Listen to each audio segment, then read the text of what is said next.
So the Game of the Year nominees are out, and today we will be looking into it and voting which game should win in each category. Reminder, this is just my opinion. You may not like it, which is completely fine. Let me know in the comments which ones you disagree upon.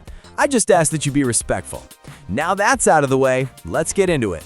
Starting off directly with the Game of the Year award, Clair Obscur Expedition 33, Death Stranding 2 On the Beach, Donkey Kong Bonanza, Hades 2, Hollow Knight Silksong, and Kingdom Come Deliverance 2. Pretty much the exact game which I predicted it would be in this video. And as I said in that video, I think Expedition 33 will take it. I mean, I have to vote for Expedition 33. It's one of my favorite games, period. Not just this year, but what I also said was that Kingdom Come Deliverance 2 is my second favorite game from this year. But looking at Reddit and other forums, it seems like no one is even mentioning it having even a small chance, so I don't think it's going to win. It's between Silksong and Expedition 33. And to be honest here, although all of these games are just amazing, Clair Obscur is on another level. Death Stranding improved on the combat and made the environment a little more engaging, which was the most criticized part of the first game. It was already good in my opinion, but these changes made it so much better. Donkey Kong Bonanza was the first real 3D Donkey Kong release after so many years, and it was so much fun. I was addicted to it. Hades 2 is just Hades made better. Not much was changed, but almost everything was improved, which I didn't think was possible. Silksong almost broke Steam when it was released. Best of all, 3 of these games are indie games. Well, Expedition 33 may not be considered as indie, but going by the definition, it is an indie game. Silksong has only 3 main developers. And finally, Kingdom Come Deliverance 2 is just a full game which I had so much fun with. But yes, I will give Expedition 33 my vote, because although all these games are amazing, E33 is just levels apart. Sorry, I went on a little too much there, but it was for the main award, so I thought I had to. The next category is Best Game Direction, and it seems like E33 wins here as well. I don't know why Ghost of Yotei is here. Oh, wait, it's the Sony Game Awards, so they had to be here. Sorry, my bad on that one. Hades 2, I don't think it will get this one because although it's an improved version of the previous game, it's still almost the same thing. Split Fiction is really good too. I think this will be between Split Fiction and E33. My vote will, of course, be for E33, since I have like hundreds of hours into it, but I wouldn't mind if it went to Split Fiction. Next is Best Narrative. I don't think it's Clair Obscur on this one. If you have seen my previous video, I have said that there were some parts that this game clearly missed. Death Stranding was really good, skipping over Ghost of Yotei as it's just here for formality. KCD2 is my pick, if I'm honest. I really feel like I was more immersed in it than E33. Maybe because there were so many different outcomes, things to explore and do. Maybe I just like more of that type of games. Don't get me wrong, E33 is way better than most of the games that came out this year, but on the narrative side of things, I think KCD2 takes it for it. I haven't completed Silent Hill F, so I won't comment on that. Next up, we have Best Art Direction. Is there only these games that got nominated for all the categories? I was sure that there were more games that popped off this year. No?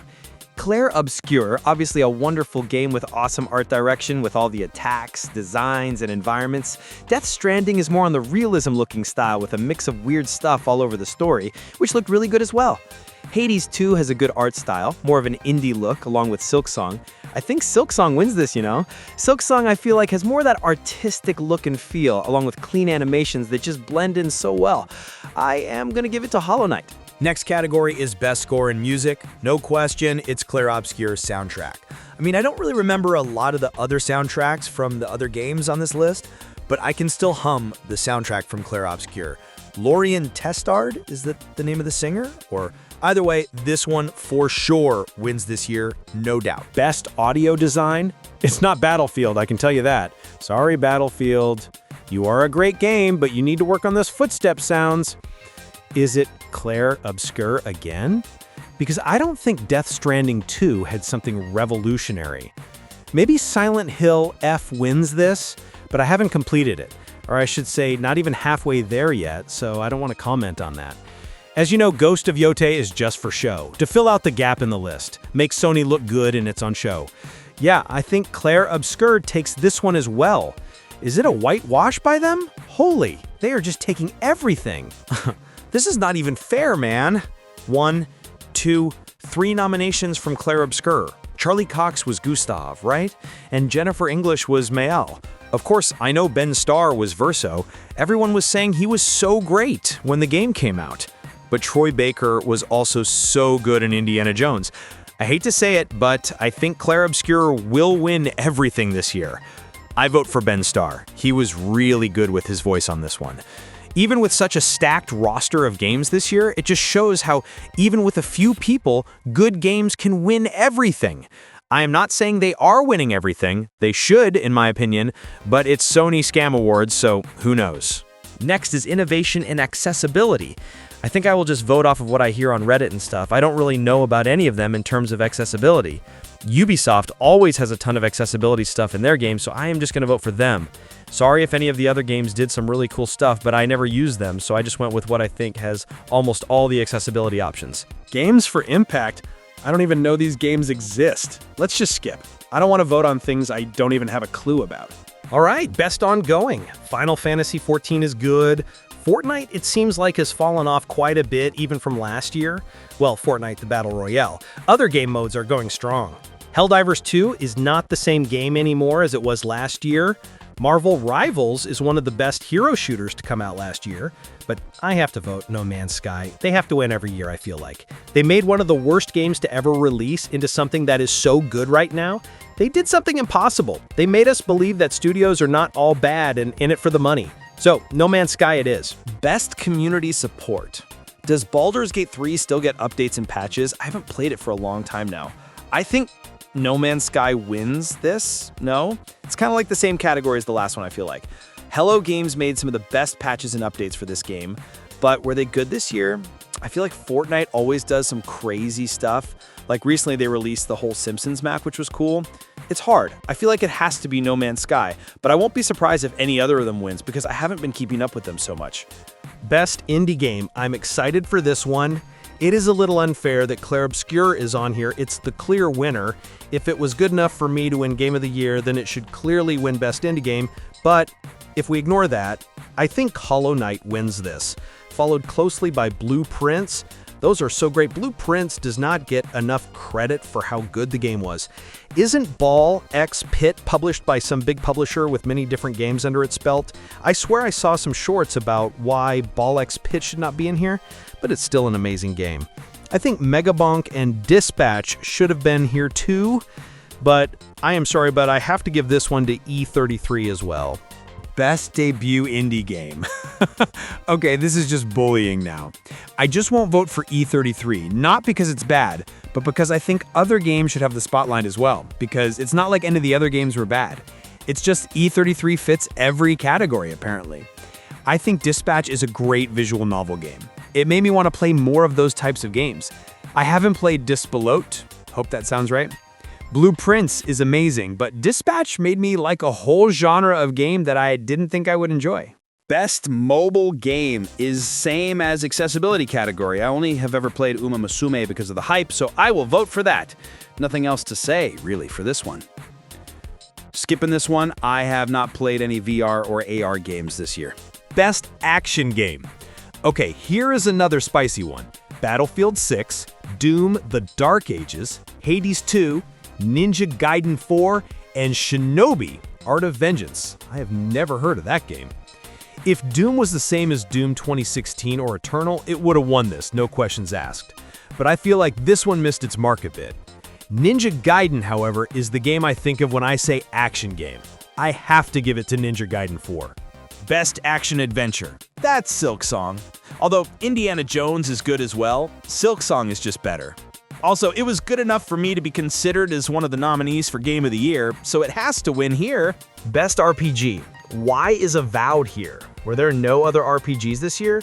Wasn't this game just bad?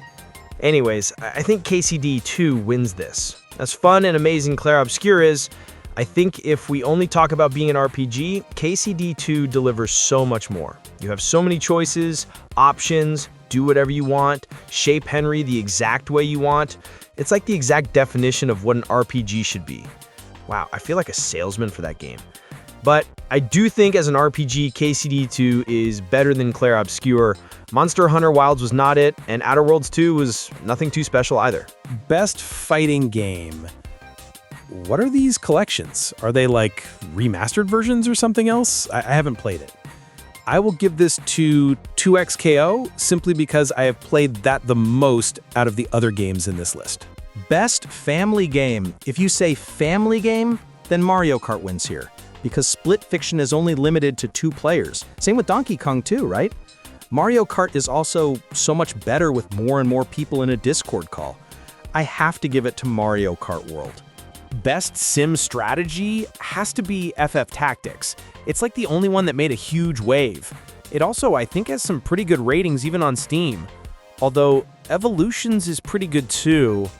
Now, I think Tactics is better, so I am going to give it to Tactics. Next up is Best Sports Racing Game. FIFA or EA Sports FC is pretty much the same game every year.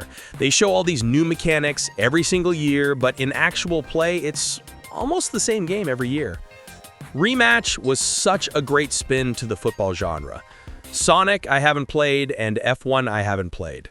Mario Kart is great and way better with friends and family, but just as a game, I think Rematch takes this. Such a fresh, creative spin for a football game. Arc Raiders is nominated here, but not in other categories. That's surprising. I thought Arc Raiders was not released within the range to be selected for this year. Anyway, it's the Scam Awards, so who knows. The best multiplayer has to be Arc Raiders. Battlefield 6 is a great game, and the best competition in the shooter genre to Call of Duty. Nightring I thought did not hit the marks like Elden Ring did. Peak I thought was just a game surviving on hype. I never really enjoyed it. Split Fiction is awesome, but Arc Raiders I think is so much better than any game here. I'm really surprised to see this in only one category so far. Best adaptation. I mean, I want to skip this, not because I haven't watched any of them, but because all of them are not good. To be fair, I haven't even heard of Splinter Cell Deathwatch and Devil May Cry. But the others were not that good. It's like choosing the best of the bad bunch. I think Minecraft. Choosing Until Dawn is wild. Didn't people absolutely hate that? I don't know. I will just choose Minecraft and move on. Most anticipated is another category which is just a whitewash. GTA 6 is the most anticipated, not just this year, but maybe of all time. The amount of hype it generated even before it was announced was unbelievable. People actually thought of taking a leave from work just to buy this game and play this whole day when it was announced to be released this year in November, which is just wild. It would have been released this month if it would have been on schedule. Now it's been pushed to the end of next year. 007, I don't think anyone except for the real diehard James Bond fans are waiting for that game. Marvel's Wolverine made some waves, so it may win some votes. Resident Evil will be the same. The Witcher 4 is one game that has some chances of winning, mostly because the hype of GTA is slowly dying out due to all the delays, but I don't think it's enough to let Witcher or any of the other games to win. So I will vote for GTA 6. I mean, it was obvious, to be honest. Content Creator of the Year? I have not really watched too much Twitch or YouTube this year. The most I have watched is MSI, some LCK, and Worlds for League of Legends, along with VCT. So I have to give it to Kadril, as I watched mostly his watch parties for those matches. Kai, I know, does some really interesting stuff. Moist Critical is like the OG, and I don't know about Sakura Miko and Burnt Peanut, but I have to go with the one which I've actually watched, and so I have to go with Kadril. Best esports has to be League. Faker winning back-to-back Worlds titles was cinema. Also, this was the year that I finally got addicted to League. I always got gapped whenever I played it before and quit after 1 or 2 games. But this year, I tried it for a longer time and I started beating other players. That's when the addiction started. Now, I am afraid I am stuck with this disease. I am not good at it by any means. I reached gold, but I am stuck here now. I also almost clicked on Mobile Legends because the arrow lady in it looks exactly like Ashe. Anyway, League wins it for me. Best esports athlete. Brock was on NRG right when they won the championship. Chovy would have won if he performed like he did in every other competition, but that Worlds run lowered his rank in my opinion. He is still the GOAT, but in terms of all of esports, it did lower his ranking for me. Forsaken was also good, but Brock ranks a little higher for me in Valorant. I have not watched Street Fighter, and ZywOo is like the safe bet in CS, but I will go with Brock because of their impressive run in VCT champs. Best esports team is Gen G, no? Yes, they flopped in Worlds, but everywhere else they were undefeated. Like they had a streak of 28 undefeated games or something like that. They were considered winners before Worlds even started. They won everything too, apart from the LCK Cup and First Stand, which was not really that big considering only one team from each region competed. But how much Gen G dominated is impressive. Vitality also was great this year. They won the awesome major, IEM and ESL I think, this year. But Gen G dominated everything, so I have to give it to them. NRG did not even win the other competitions. They did not win any of the VCT Masters, right? The only international cup they won was Champs, if we're not mistaken. Obviously, I cannot talk about the other games as I did not watch them myself. And that's it. I don't know what these rounds are, but we will get to it when it comes out. Wow, in the gaming categories, Claire Obscur might win everything. I did give some votes to other games because I felt bad, but E33 might win everything. I did not expect this year to be such a whitewash considering the games that were on the list. Thanks for watching. Hope you all enjoyed it. If you did, hit that like and subscribe button. It helps this channel out a lot. Comment down below what you think were your choices. YouTube thinks you will like this video popping out on your screen right now. Give that one a try as well. See you in the next one.